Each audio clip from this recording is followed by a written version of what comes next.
Hey guys, welcome to my channel, Realm of Ori. In this video, we will continue with Volume 15, Chapter 3, The Intensifying Battlefield, Part 3. And before we start, this video contains spoilers from the Tensura Light Novel. And by the way guys, please don't forget to subscribe to my channel and click on the bell icon to get notifications for upcoming videos. So without further ado, let's get into the video. Gabiru became engaged in an unfavorable fight. Gladim was strong, but Barago, who had awakened the Chimera Knights' power, was even more so. When you consider the combined strengths, the gap isn't that large. Gabiru could have beaten his opponent if he hadn't fallen short, but he was up against two people. Gladim, a guerrilla fighter, harassed Gabiru on the sidelines, and Gabiru struggled to break Barago. Gabiru, on the other hand, had another concern. Soka was the one who fought alongside Gladim's men. Najim, one of the three generals, Vermilion Sparrow, appears to be a powerful woman who can stand up to a demon lord. As a result, he believed Soka couldn't win. Soka is still alive because the sadistic Najim is having a good time with her. Gabiru had noticed it as well, and he was eager to get over to the rescue. Ghidorah-sensei was in the center of a flash of light that came from the ground. The sight of a small figure standing up was even more concerning. Gozline, one of the three generals, survived despite his scaly and wounded body. Gabiru's situation was dire, and the words "retreat" came to mind. However, at this point, Gabiru, meanwhile, rushed to the scene with unexpected reinforcements. That appears to be a bad idea. I've come to assist you. That is, to be honest. I'm sorry, but I can't help myself. Milam had been bugging me to help me move her here. Why are you here, Sir Carrion, Lady Frey? This is something we'll discuss later. Let's get these guys out of here as soon as possible. It's only natural to send reinforcements now that an alliance has been formed. We will fight as well, under Lord Benimaru's command. The Beast King Warrior Regiment of Carrion, despite being small in number, rode at the same time. The same can be said for the Frey's personal guard, the people of the heavenly soaring. So he wanted to consult Benimaru, so he sent a message, and Benimaru responded right away. The Argos has been watching the situation on your side.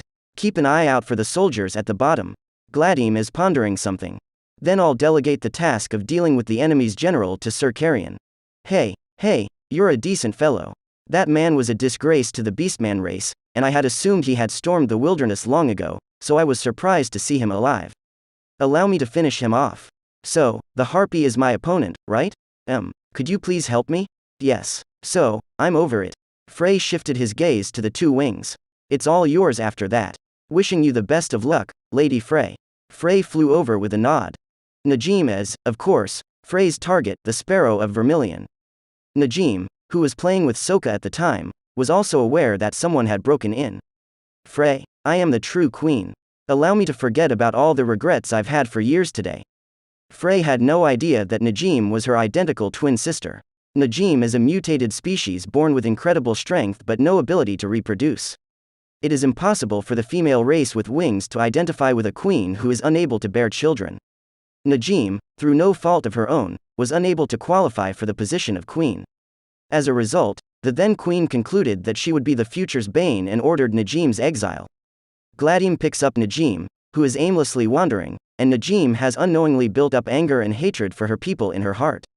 Frey, the symbol of her fellow people, is now within reach. Najim rushed forward to meet Frey's unfurled wings, a mixture of joy and loathing coursing through her veins. Alright, let's get started here as well. You son of a don't underestimate people. It appears that Frey is related to her rival. That's how karma works. We would not have had this opportunity if we hadn't arrived as reinforcements. Opportunity? Yeah, to prove that I am the strongest of the beastmen, I will kill you. That's my line. I'll take it. Come on, let's go. I'll demonstrate what a chasm is. Carrion unleashed his unique skill, 100 Beasts, to transform himself into a true Lion King. Make the most of being fully armed from the start. Relative Gladim also used the White Tiger's power, which he hadn't used in the battle with Gabiru. Two fronts were formed on the battlefield. Even though Gladim and Carrion were a long way away, the battle between this side and Barago raged on. Ho. I can't just focus on you because I'm the commander-in-chief. I'm seriously underestimated. Aren't you the ones who despise people? I might not have been able to survive if that man named Gladim had shown his true talent in the first place. How could a great beast lord get real with a little man like you? In fact, as he said this, Gabel couldn't help but think of his companion. So much for people who don't give it their all when confronted with an enemy, accidentally remembering this. One of the most even is Diablo. Gabel occasionally instigates mock battles, but Diablo appears to have knocked himself out with an underappreciated strategy. That demon, on the other hand, is an exceptional case. Finally, if I had demonstrated my true ability, the battle would have ended in an instant, so I can't complain. Despite the fact that we are on the same page, Diablo and I are vastly different in terms of strength. It's painful, but it's the truth. With Rimuru's blessing, he was named one of the 12 patrons, the highest honor. Gabel is proud of it, but he is also more conscious of his own standards. He grew stronger as a result of his awakening, and he realized how powerful Diablo is. The trio of demonesses who didn't evolve at the celebration feast was far superior to Gabel. Diablo, who was even better than them and had evolved, had thus become a monster beyond Gabel's wildest dreams. The fight is impossible to win. One can only admit that this is not a viable option, but if one gives up, everything is lost. It makes no difference if you can't win right now as long as you don't give up and keep following in Diablo's footsteps. As a result, I'll never lose. Gozline was the only one who had fully recovered. As a strong man, it is a very good restorative power, it's just that this level of ability isn't taken for granted. Nope, it's not Gozline who's the problem, it's her surroundings. Gabel felt a shiver run up his spine at this point. Imperial soldiers' bodies were scattered all over the place. While investigating their whereabouts, some of them vomited blood and died on the spot. Lord Gladim, that is, makes a decision. We're in the midst of a huge test right now. Gabel felt frightened as well when he looked at him like this. It was a revelation. Something dreadful is about to occur. Individual soldiers were given the tablets as a fortified killer. The pill, however, could not be taken without Army Chief Gladim's permission. Gladim's secret summons were able to lift the restriction. Orders were quickly carried out by the soldiers. It is precisely because one has no knowledge of the content that orders can be carried out without hesitation. In other words, the soldiers voluntarily used the forbidden demon-beast fusion, special caste and ability. The Warcraft Legion soldiers' bodies were slowly eroded by the ability's effects. Bodies were scattered across the ground. They were the bodies Gabel saw. There were also a number of people who charged into enemy lines. There were 10,000 people who died. There are 5,500 people who have been completely demonized. After the demonization, 5,000 people went insane. 5,000 who remained in human form but were partially bestialized and fled berserk. The beast power had been housed by 4,000 beast demon warriors. And there were 400 Chimera Knights who awakens. Despite Gladim's desire to command the formation himself, it was unfortunate that Carrion was now in the way. Gozline, gather the troops. Kihihihihi. The outcomes are even better than we anticipated. It's a sight to see. The instructions were delivered in a simple chanting style.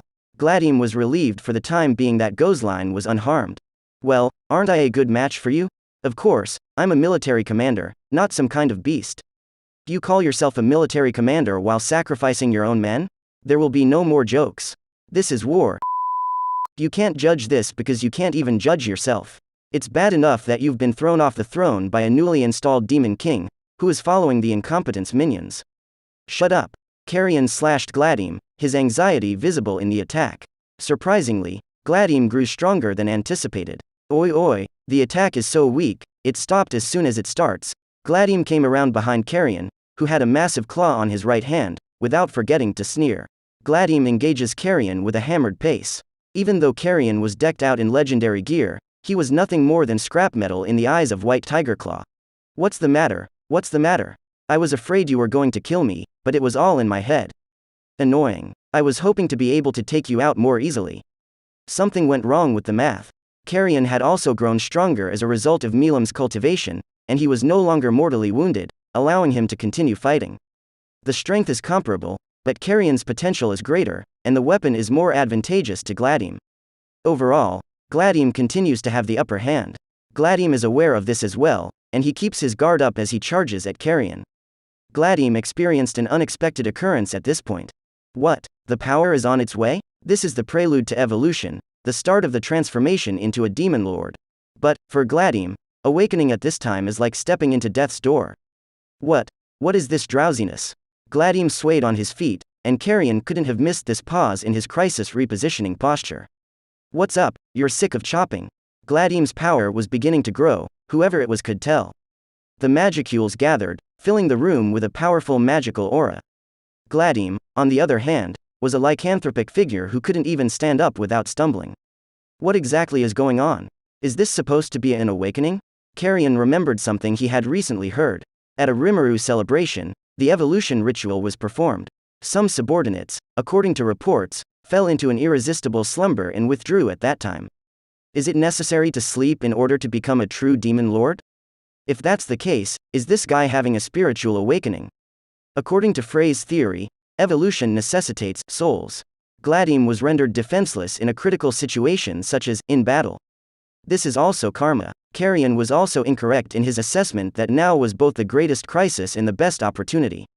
Wait, give me a moment. You've lived as long as you want, haven't you?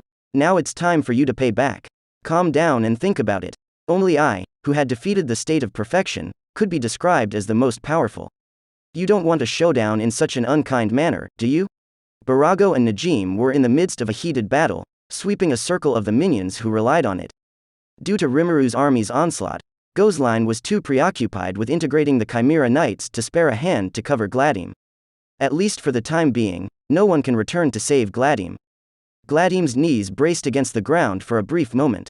How can that be? Damn it. It's been so difficult to get this far, and now I'm just one step away from having the most power. Are you kidding me? You've got to be joking. After a final yell, Gladim sank into a deep slumber. There is only death for those who are unable to pass the trial. Wouldn't it be nice to die peacefully? So, farewell. Beast particles roar. Carrion isn't the type to feel sorry for his foes at a time like this. Carrion beat down the man who was true to his ambition and one step away from greater heights.